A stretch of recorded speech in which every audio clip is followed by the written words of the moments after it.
You know, I have a super allergy reaction. Today is the first spring/summer day in Stockholm, and the entire environment just exploded last night. So I'm swollen. I have. You're wheezy. Oh, wheezy. What? You're what like when it's like a bit constricted. Yeah, and I have a lot of things in my nose. Got a lot of things coming out of all of your holes. Oh my god! No, it's not. I have. No. Let's correct that one. I think it's so unfair. Jag har en snorig näsa. That's it. Snorig näsa. So yeah, maybe sometime I'm gonna blow my nose. Interesting word, blow my nose. Yeah. What do you say Victoria's på laughing. svenska? Sorry? What do you say på svenska? Snyta sig. It's not the same as blow? No, blåsa näsan. Blåsa näsan. I say that when I'm speaking Swedish. Don't do that because it's strange. Yeah, you can't say blåsa näsan. So what's the action in Swedish? Is it like wiping? Nej, snyta. Snyta. Yeah, snyta sig. Okay, but the action that's is the the word. same. Yeah, okay. Yeah, the action is the same. And don't say blåsa näsan because the blow your nose is actually too similar to something else. Oh, okay. All right. G-rated. You know? So let's you not. poor thing, though. I can hear how blocked you are. Yeah, but I'm still Alexander, right? Yeah, you're still here. But we just got through probably the worst winter, and then first day of relief and joy, and you're... Yeah. It's still worse. It's still like, terrible. It's so unfair. Yeah, it is unfair in a way. Unfair. But I mean, it's... I have good faith. I think it's going to pass. Do you? Yeah, in a couple of days, I'm going to get used to it. You know, but today is terrible because the entire environment just exploded. You know, every flower, everything. Very sudden. So it's, you can see it. I'm swollen. Like, You're blossoming. You could say. Thank you. Yeah. So I'm going to blow my nose a couple of times during this session, but and you know, I want to talk about a box. Yes. What happened there? My box? Yeah. The box that we talked about in our last conversation. Yeah. What was it?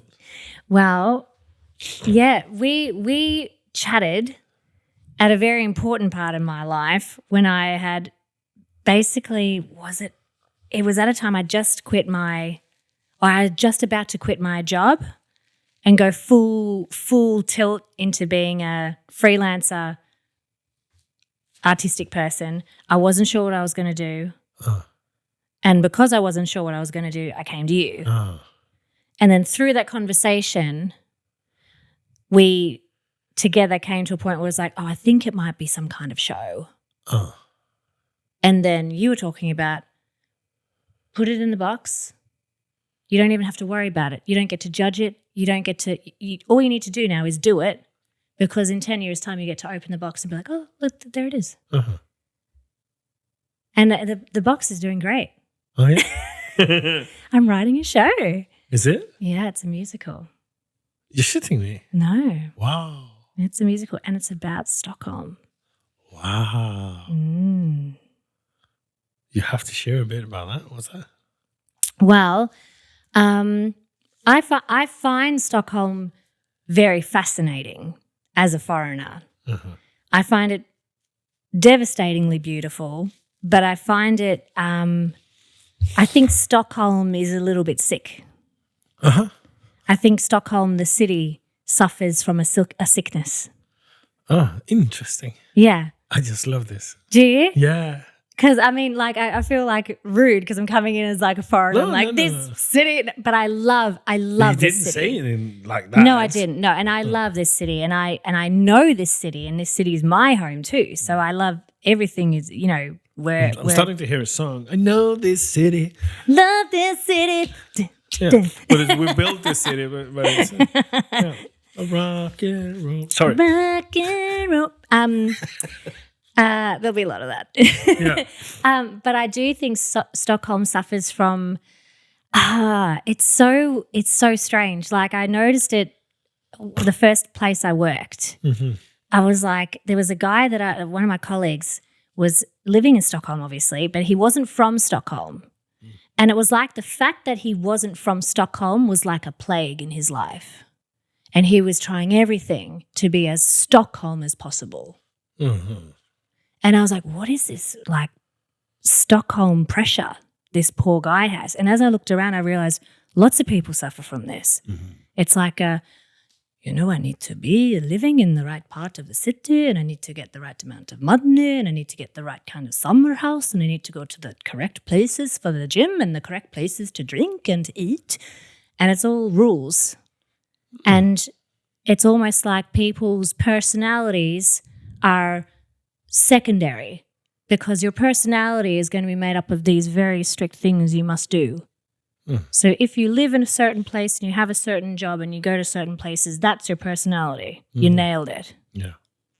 And I don't know if I'm explaining it very well, but I feel like there is a really strange pressure to like it's like where you live in Stockholm says so much about you. And I don't understand why. Why does it say so much about you? It's just a location. It's just where you... But isn't it the same in Australia? Or? Not in the same... Like there's different... Like, you know, we have like an Östermalm of Melbourne, of course. Yeah. But you don't chalk up your whole like, oh, then that person must be these characteristics. Are you sure? Yes. Absolutely. You might just go, that person has a bit of money. But you wouldn't say that they were like, oh, they're really important. They must be someone I should know. They must be very successful.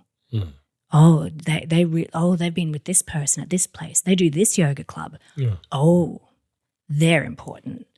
That's something that happens here. Yeah.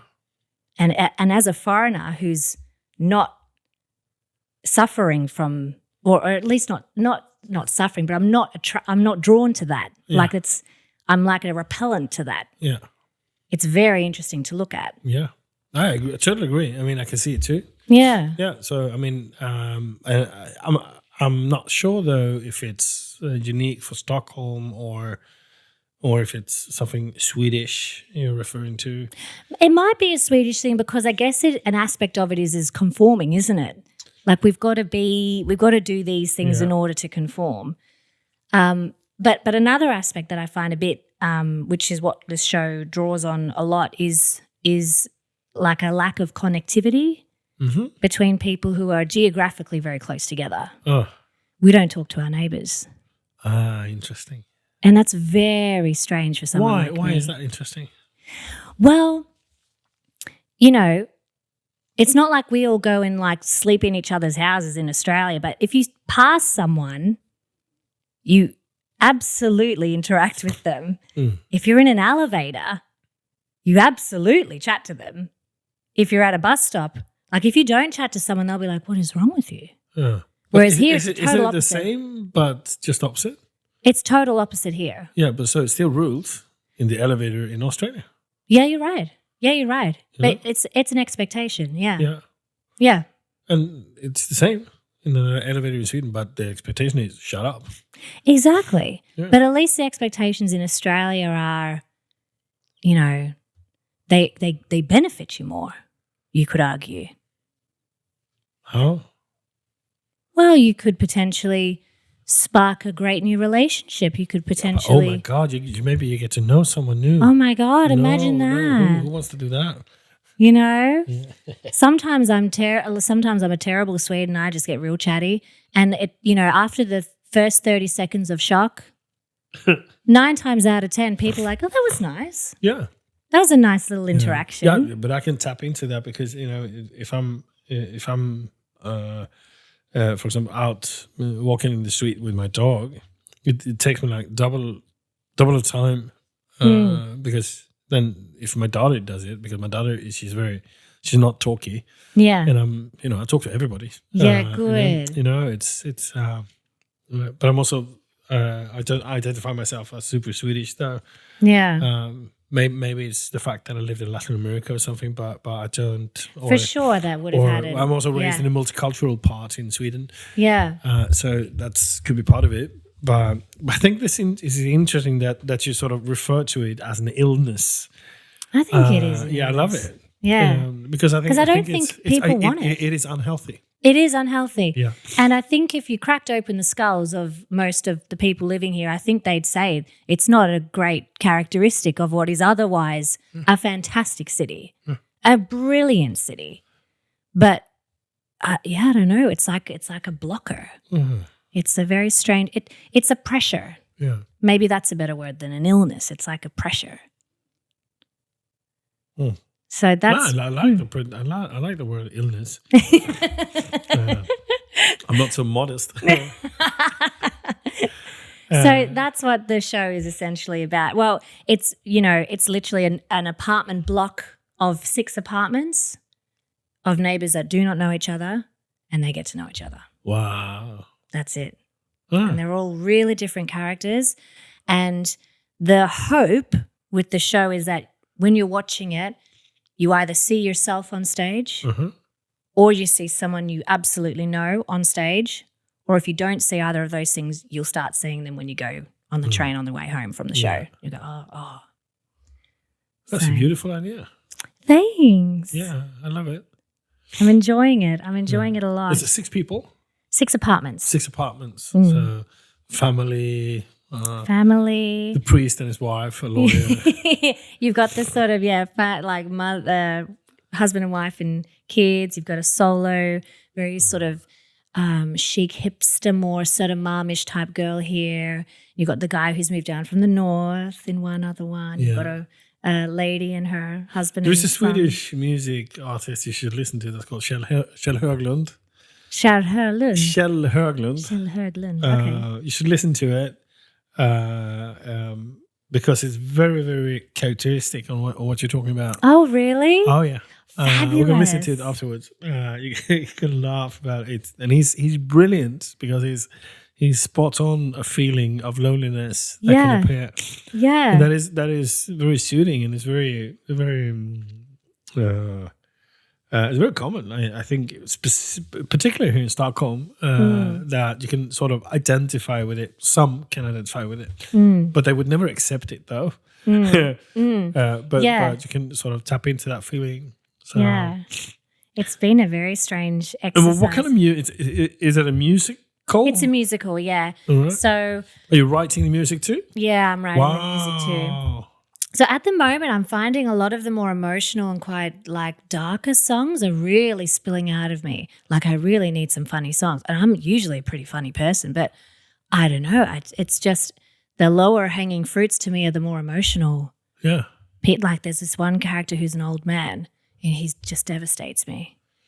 And I see him everywhere. Oh God, yeah. So... It's an interesting exercise. Prosit! That was a bunch of daisies followed by 1 or 2 roses. Blowing. And some grass. Blowjob, sorry. Yeah, but isn't that part of the process? Yeah, I've never written a show before, so I'm learning that is part of the process, is that I go slightly mad because I... feel these characters. You have to get to know them, right? Yes. They literally don't exist. I have to make them up. Are you sure? That they don't exist? I mean, you meet them? I mean, no, they're from pieces, fragments that are around us all the time. But the story, what they say and how they interact with each other, that all has to be figured out. So it is, I feel a bit, overwhelmed by it all sometimes. That's a beautiful process. I think that is sort of like when you write a book, a fiction story. Yeah. When you build a character, you have to get to know them. Yeah. Be with them. Totally. And feel their feelings and think their thoughts and do what they do. Yeah. Yep. And I think that's part of the process in order to understand them, in order to be able to give them the context and their song and body and soul. I mean, it's but I think it's interesting that you're sort of close to the dark side right now. I know, it's weird. Yeah, I'm curious about that. Yeah, I am too. Yeah. I am too, because I'm really like I could write song after song after song about the complexity of these two characters who like each other and the old man. Yeah. And they're darker songs, but they just keep coming. Yeah. Like I desperately need like a song. But I think there is something funny with that too. You know, because if you have something dark, when you do it a little bit darker, yeah, you know, that's funny. You know, and pull the stretches a bit. You know, it becomes a parody, a contrast. Yeah. And I think that is a little bit Swedish too. Like it's like, you know, it's a bit more. It is a bit of a darker place. You know, you know, a lot of songwriters find, it's so easy to write darker, more moody music here. It's like, look outside, not today, but any other day here. Yeah. You know, it's more accessible to you. Yeah. Have you seen the show Office? The Office? Yeah. You know, there is a episode where the manager, he goes to Jamaica together with his boss. Okay, you know, and he comes back with his oil things in the morning, and he starts to sing, and I think that is also very, very. I can tap into that as a Swedish person. You know, we go abroad, and then suddenly something happens. Yes, you know, we did it because suddenly the script is different. Yes, and then we can suddenly you're allowed. You know, you're allowed to break free. Yeah, you can just do whatever you want now. Yeah, and that's also, you know, I get creative here in your box with that tendency, you know, having someone that actually, when they're alone in their home, they have the music and they're just having the party of their life in their own apartment. Open the doors. Hello. Exactly. You know? Hello. Oh, sorry. Yeah. Exactly. Yeah. There's a moment. There's something that happens between the doors. As soon as the door opens, like silence, eyes down, don't look at each other. Absolutely. Yeah. Absolutely. You could have been having the most ferocious sex against the door, but as soon as you open it and go outside, you are a person who has nothing to say or see. You probably also noticed this in a meeting, for example, when a lot of the meeting should start at 9. It's 4 minutes to 9. Everybody's present. One is missing out, and everybody's sitting there. And it's quiet. And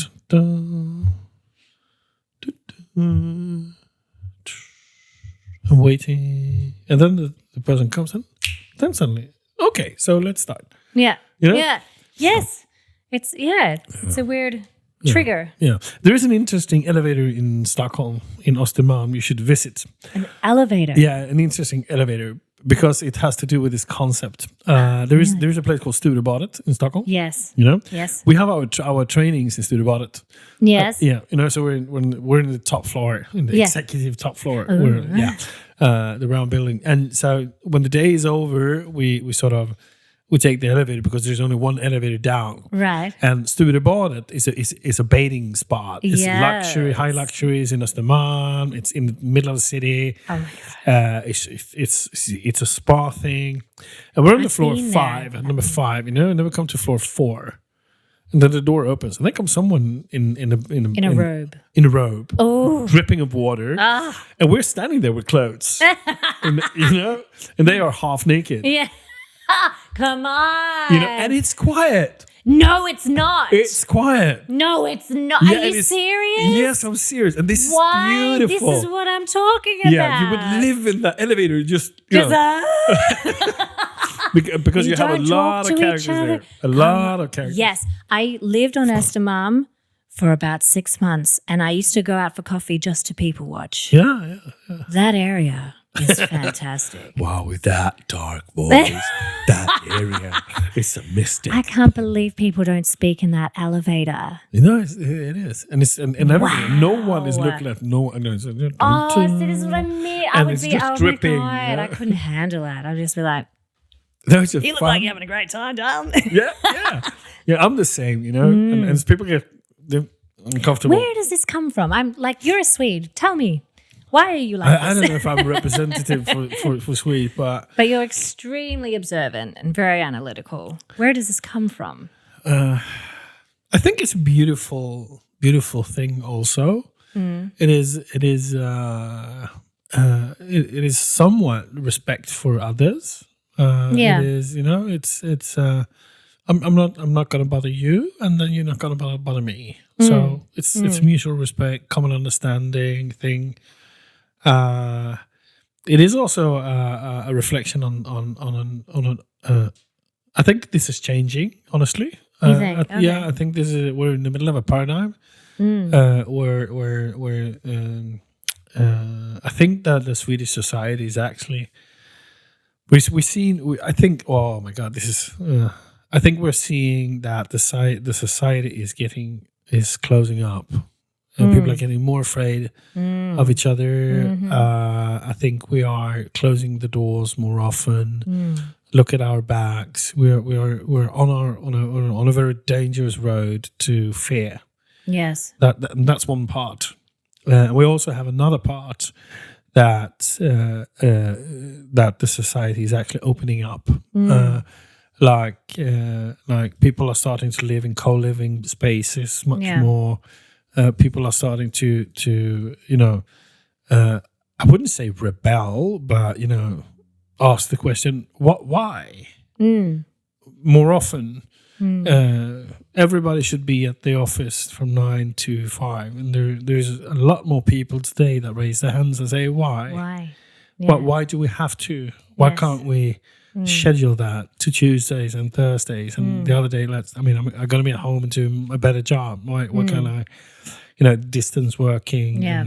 And so I think there is a lot of things going on, but I think we're having difficulties in Sweden when it comes to the shootings. The magazines are sort of raising that issue up a lot about integration, and we have a lot of serious problems to act on in Sweden when it comes to this. Yes.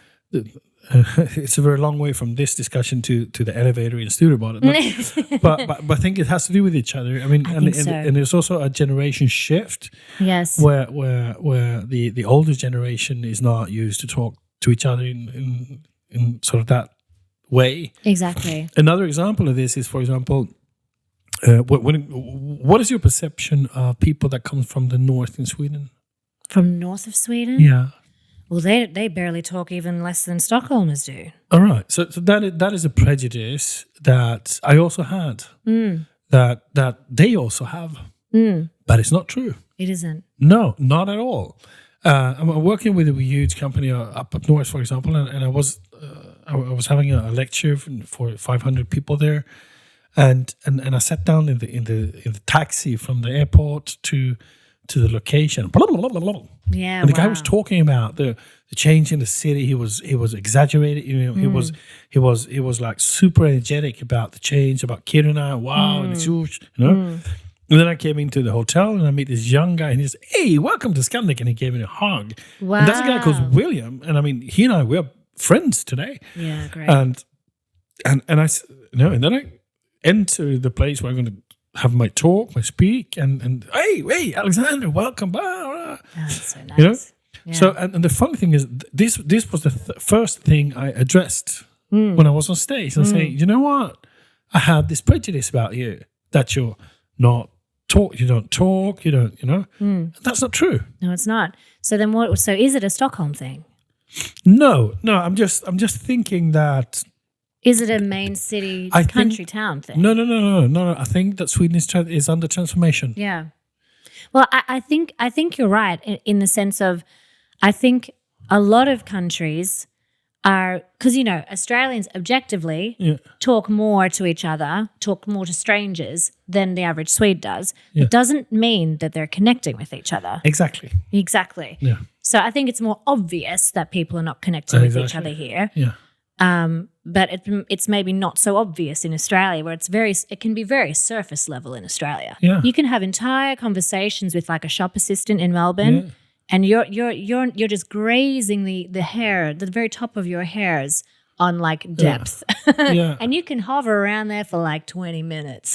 Yeah. Exactly. So that's also not That's not connectivity. Yeah, and that's a big difference. When, for example, in Bolivia, when I lived there, I actually knew everyone in my street. Yeah. We talked about, well, he and she, they have a difficulty, we talk, and someone's sad, we talk to each other, and it was a completely different connection. Maybe that's because I was white, that people connected to me. Yeah. That's possible. I can't define that, but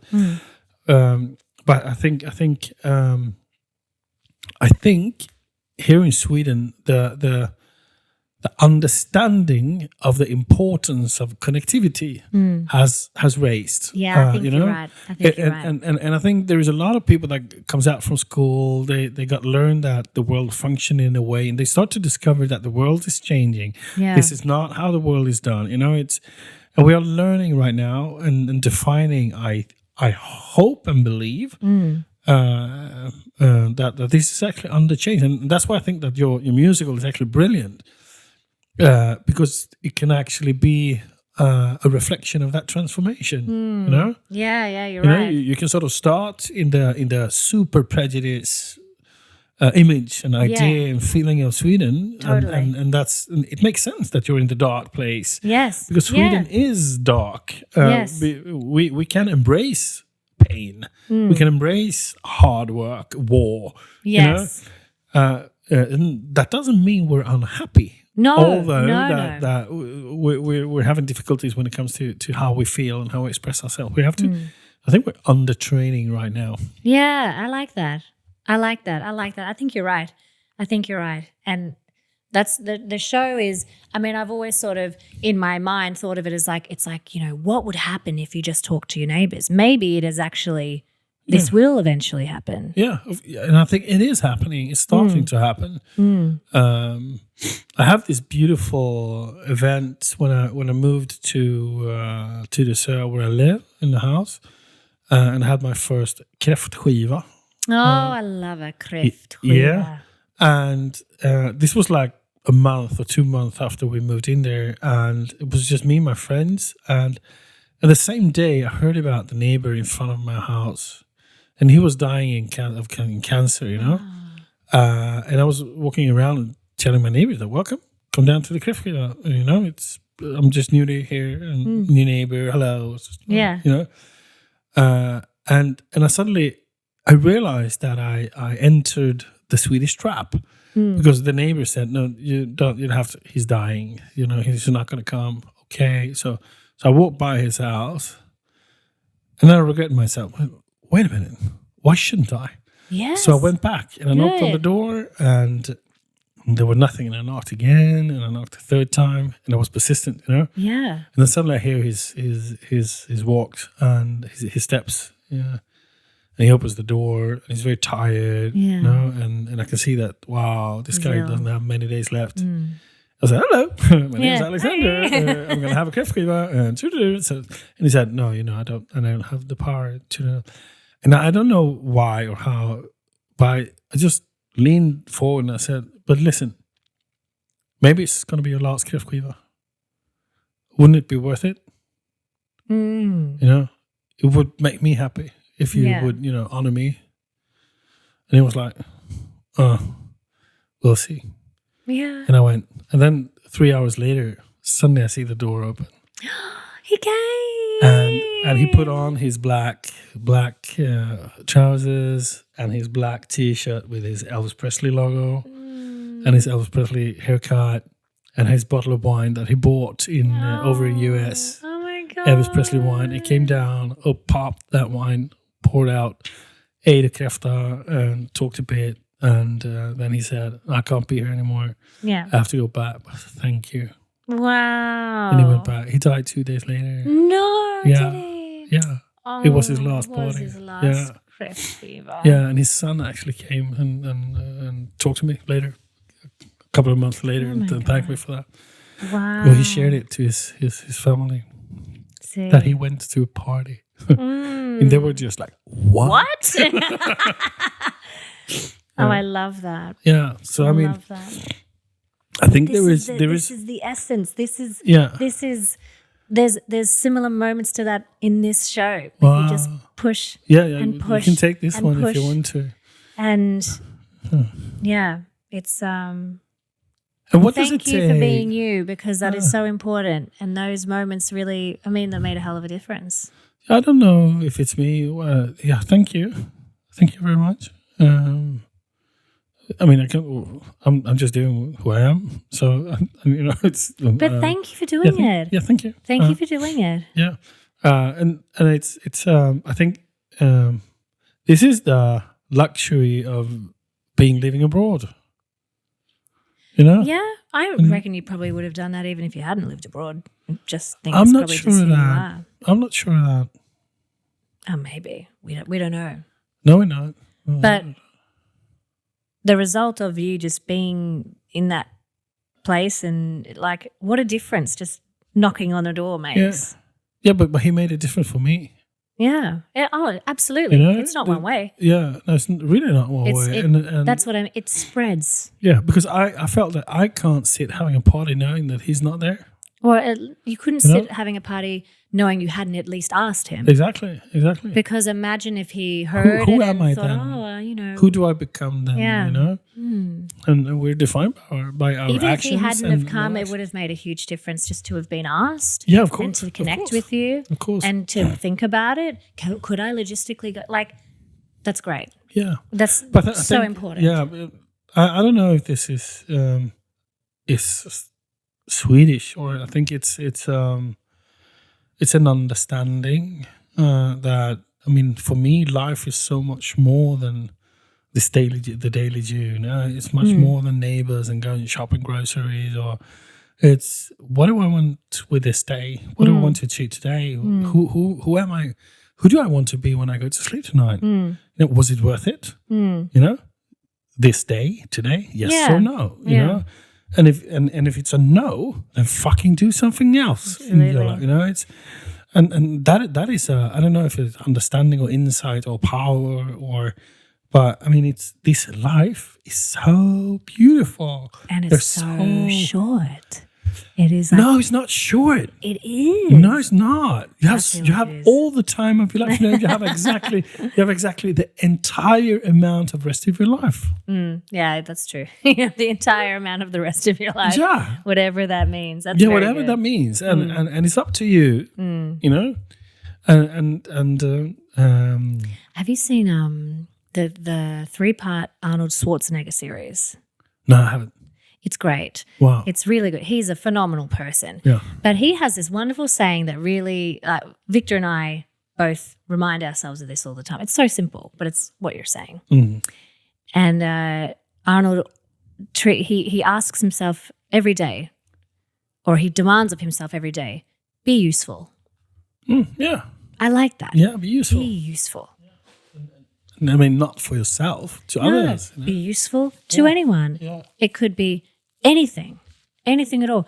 And you know, always trying to leave any interaction with a like a uplifting feeling. We have a saying in our team that is always leave the people we meet in a better shape than we met them. Yes. You know, it's I think that's important.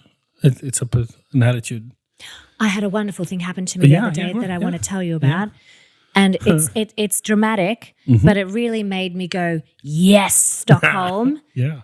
It was, okay, so I have this music studio on Kungsholmen. I come out, I go up the street, I grab some Chinese food, I come back and I'm walking with my little bag on Hantverkargatan.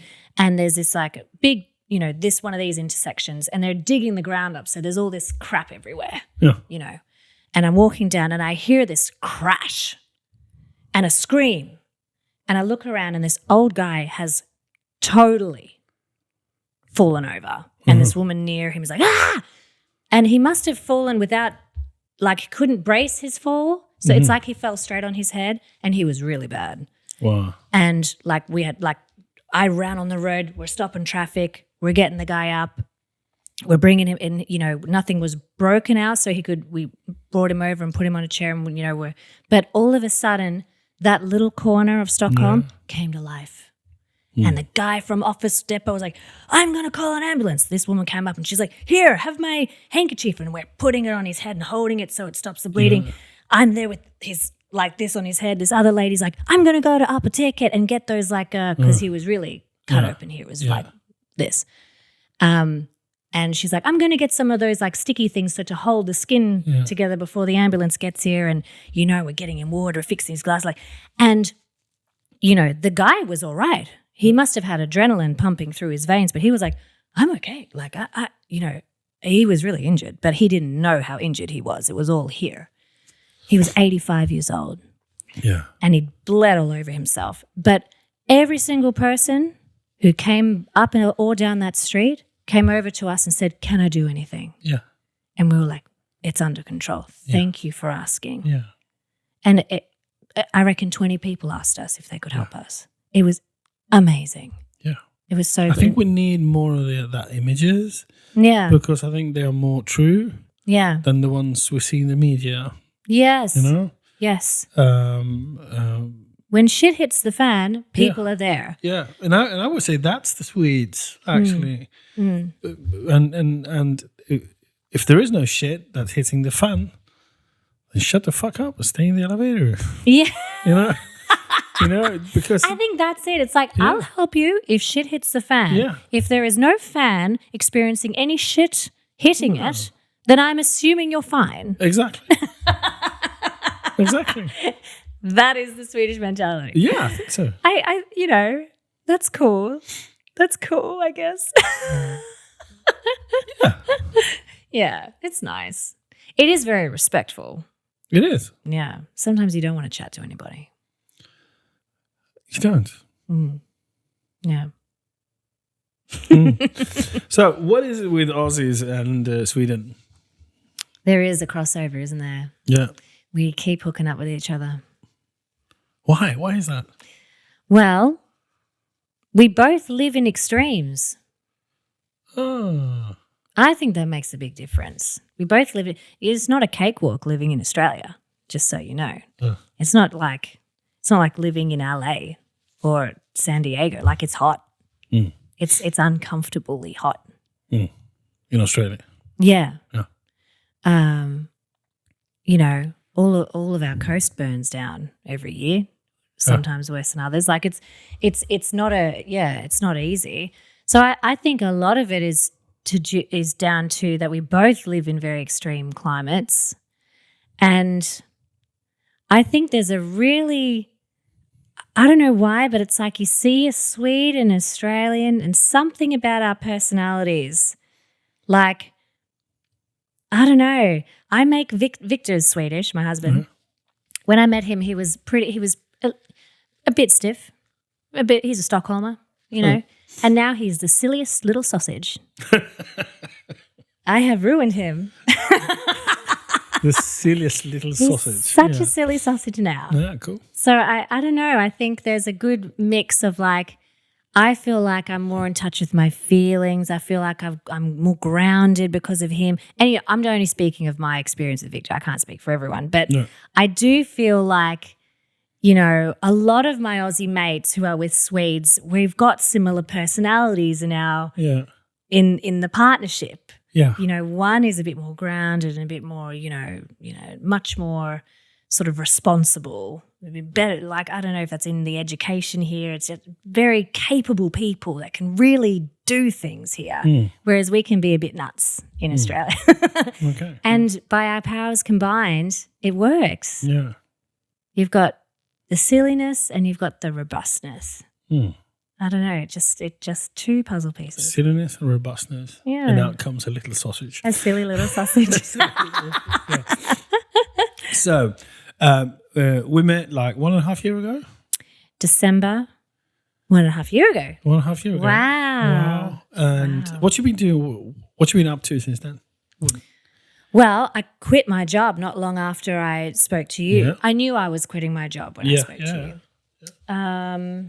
And then I went into this world of being a freelancer, running my own company, doing marketing, but only part-time because I wanted to have much more space to create. Yeah. It's going well, but I have definitely found myself like a year and a half in going, I have a very hard time saying no to people. Very hard time to say no to people. I'm doing way too much work. All right. I don't even need to do all this work. All right. I would say no to work. And how does that sort of reflect? It takes away my time to create. All right. And you don't invoice that time? I don't invoice that time. All right. So you're giving yourself out for free? No, sorry. I do invoice the work that I'm doing, that I'm saying yes to. So I'm getting all this work.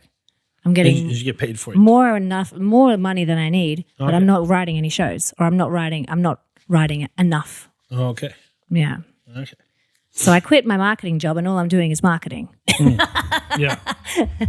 But you have your own business. Yes. Yeah. Yes. So what's the problem with that? It's absolutely not what I intended to do. Mm-hmm. It's completely wrong. Are you sure? Because if it's not what you intended to do, why you do it? Well, I'm not doing it very well. Definitely not. Mm-hmm.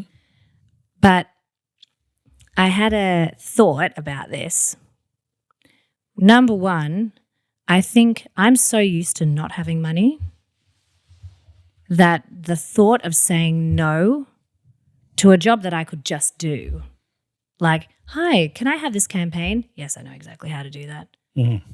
And you can afford what I charge. No. It feels so wrong to say no. Because when you're a freelancer, as you know, you could have no one asking you to run campaigns for you in a few months. Mm-hmm. So it's just, I think it's a classic case of,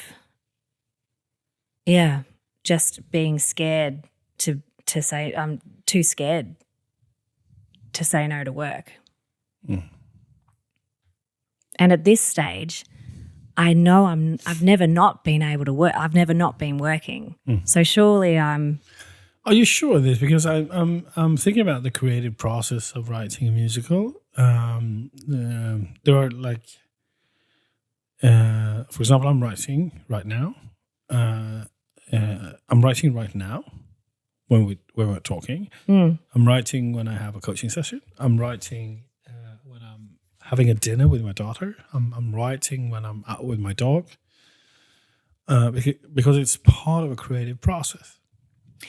Absolutely.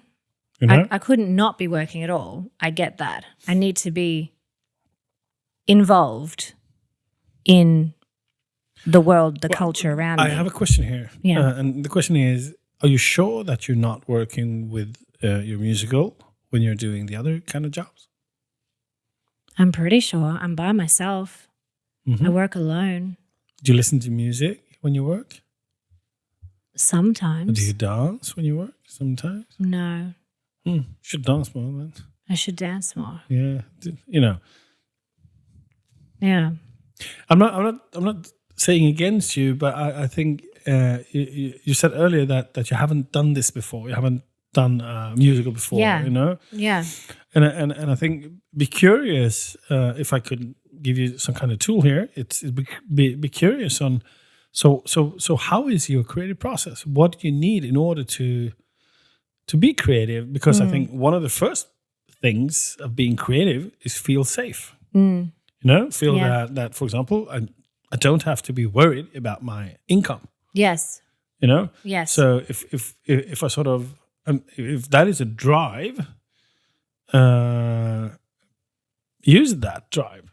Yeah. You know.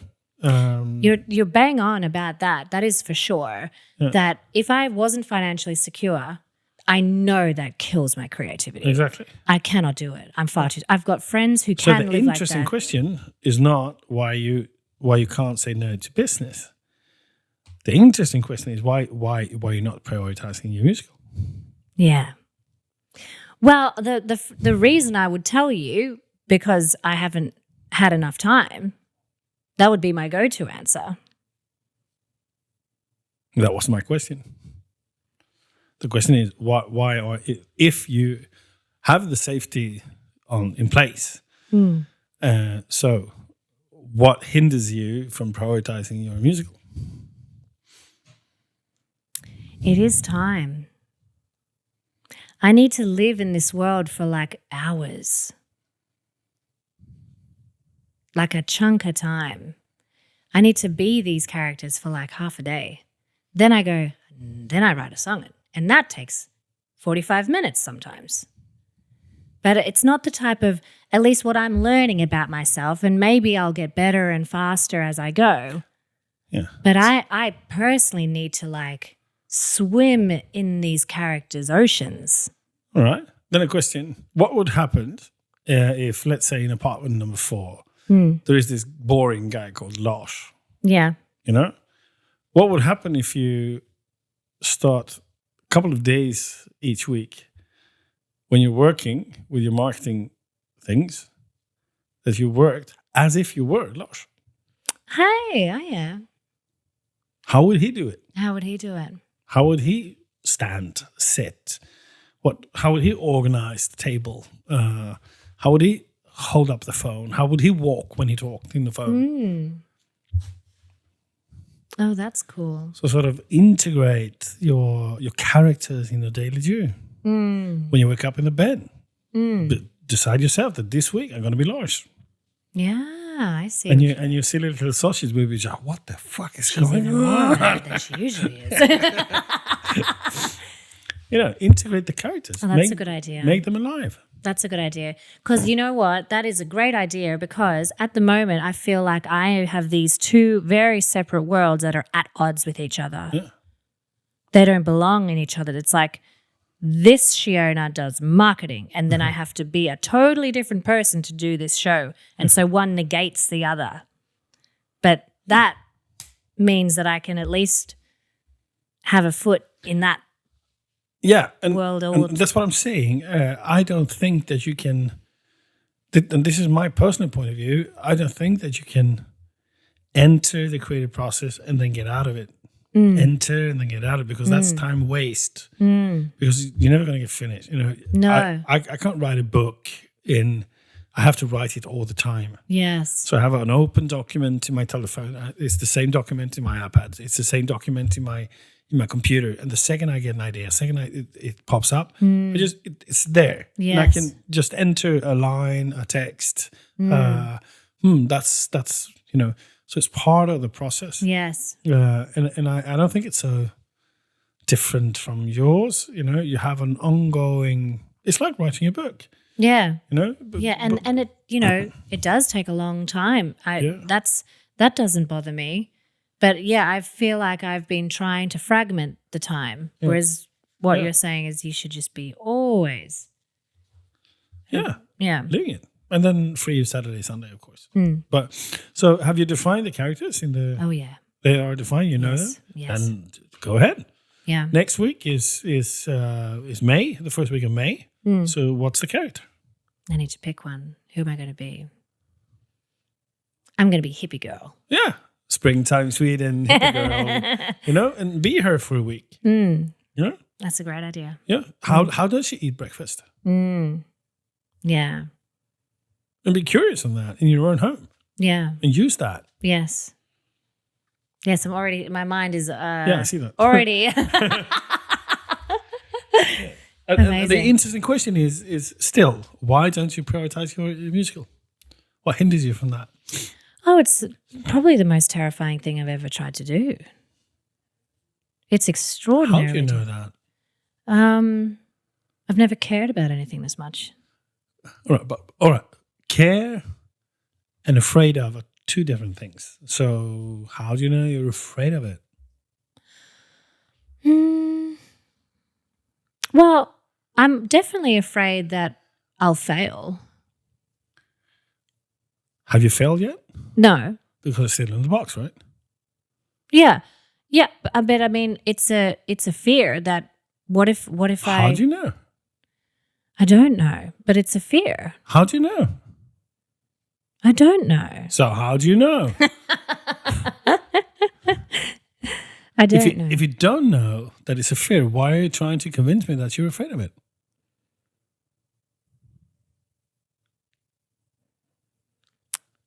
Maybe fear is the wrong word. Yes.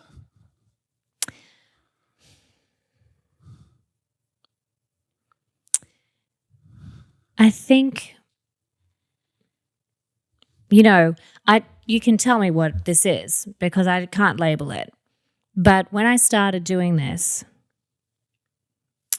I made a decision that I was going to tell everyone who I was really close with that this is what I'm doing. This is what I'm doing. Mm-hmm. And I'm really proud of it. And I still feel extraordinarily proud of it. Yeah. But the problem is, now everyone knows I'm doing it. Yeah. Now I have to do it. Yeah. So it's... But you don't know, right? I don't know what. You don't know yet? No. And I'm at a place where I know if... You know when you start a project, when most people start, a lot of people like to start projects. Yeah. But most people eventually give up on them because it's very hard. Yeah. It's very hard to write a book. Probably 90% of people who want to write books end up not finishing them because it's very hard to write a book. And I think there are people who decide to write musicals who get to somewhere around where I'm at now and go, it's too hard, I'll just give up. And I will not do that. But I know that feeling. It's very hard. And it would be so easy to just not do it anymore. Mm-hmm. But I would be so pissed with myself. So I think I'm at that sort of grit sort of T section. Like, are you going to do it? You got to keep going because it's hard, but you got to keep going. How do you know it's hard? It is hard. In which sense? I've set very high expectations for myself. How do you know? Oh, I know they're high. How do you know? Have you done this before? No. So how do you know? How do I know my expectations are high? Yeah. Oh, they're very high. But how do you know? Since you've never done this before. How do you know that in this particular situation they're high? How do you know? Oh, I do know my expectation. I do know what I expect from the show. How do you know? Because I have a goal. So how do you know you have a goal? Because I have a goal. How do you know? Because it's there. And what does this say to you? The goal? No. My way of talking to you right now. Because the second you activate a belief, it's there. So if you're saying to yourself that you're afraid of it, you're going to be it. If you say that work is hard, it's going to be it. Oh. If you say that and they're going to need grit, that's what's going to happen. So how do you know? It's up to you. How do you want this journey to be? Because you're the one who's doing it. You're the one who's defining it. But since you never did it before, you have no idea. Yeah. So I'm interested in what hinders you from prioritizing your musical. It's still the same question. So what is it that makes within you that this has to be hard? It has to be something I'm going to have to grit. And you're telling me that the first thing that you're sort of identifying yourself with in the musical is the easy thing to identify yourself with is the hard, the darkness, the difficult. It's interesting because that is what you're focusing on right now when you talk about the upcoming work. It's the hard work. And maybe it's just bullshit. Yeah, maybe. You know, maybe this is the funniest journey of them all. You know, where you suddenly discover that you think old thoughts and you know that you have the entire you have 2 years of discovering yourself in this hippie girl in May and discovering things within yourself, discovering new music that you never thought you even could, you know, because that's also a grit. Yeah. It's a completely different grit. So I'm curious, where does that come from, the necessity of, you know, pushing you hard, making it dark? Yeah, I know. Yeah, it's interesting. It is interesting. You're becoming a Swede. Oh my God. Oh nej, det händer. You know?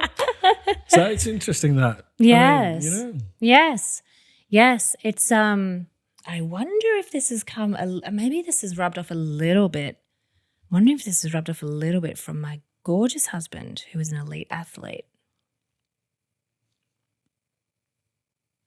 Because he trains hard and everything's very measured and very and he's extremely supportive of me, but I think a lot of the same techniques he himself is discovering about his own training, he shares with me. Like, this is what it's going to be like with you in your musical. You have to stick with it. You have to keep going. Rah! And I'm like, yeah, all right. But what's the relation between grit and your father? My father? Grit and my dad?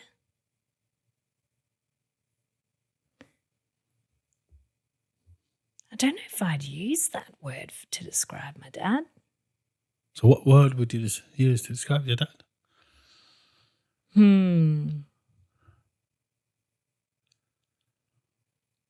Oh, he's great. He's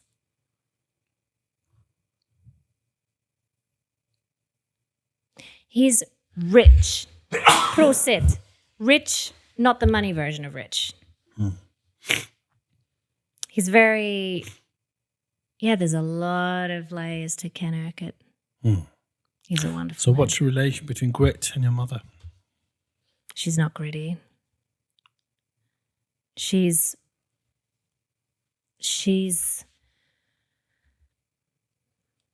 grit and mum.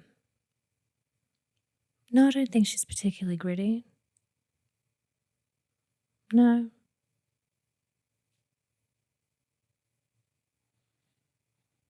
Although they did grit it out, they both stuck with their marriage a lot longer than they needed to and should have.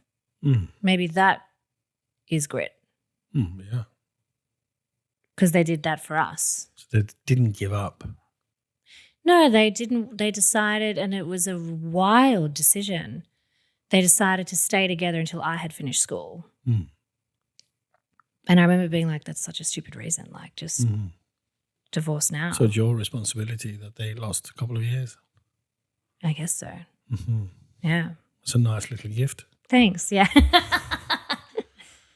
Yeah. So then that gritty, I think that is very, I don't think it was the correct thing to do, but I can admire that they, totally picked us over themselves in that time. Yeah, it's beautiful also.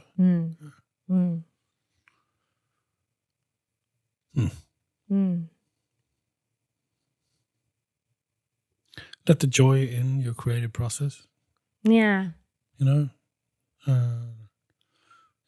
Instead of wondering why aren't the happy music there? Why isn't it there? Well, you have to be the persons who are happy. Because they are the ones who going to sing it. Yeah. So you have to become them. Absolutely. Absolutely. Yeah. So, how was this Great. time? Lovely. Yeah, lovely. Yeah. So what do you take with you? Oh, I'm definitely gonna think about this a lot. I think I need to be in the think of the creative process as something that's constant. Yeah. Happens all the time. Be these characters. That's going to be great. Yeah. And this doesn't have to be entering a boxing ring every time I want to write something. Exactly. Because that's what it feels like. It's like I go into my studio and it's like ding, ding, ding. And like, come on. Yeah. Yeah, I think that's important. It's not a boxing ring. It should be a place of joy. Exactly. And it's easy to have access to it. Yeah. The creative process. Yeah. And I take with me the fact that you sort of reframed a perspective for me. I'm writing a book, but am I finishing it? So one thing is saying I'm writing a book. Another thing is to say to yourself, I'm finishing a book. So the question to you is, are you writing a musical or are you finishing it? I will be finishing this musical. Absolutely. Right now you're writing it. Right now I'm writing it. Yeah. So. But I've written an awful lot. Yeah. I will say that. Yeah. I've written an awful lot. I can see of it. that. It's fabulous. Yeah. Yeah. You have it. Yeah. Yeah. That's really cool. And also take with me the proud that you had when you shared it. Really, I want to be there. You know that. Right? Yeah. Yeah, you will be. Yeah. You will be. Well. So thank you. Thank you. Thank you. Thank you. Thank you. Yeah, and then let's go to Sturebadet and go in the elevator. I want to go on that elevator, and I'm just going to bring my own robe and be like, I'm here too, bitches. I love that.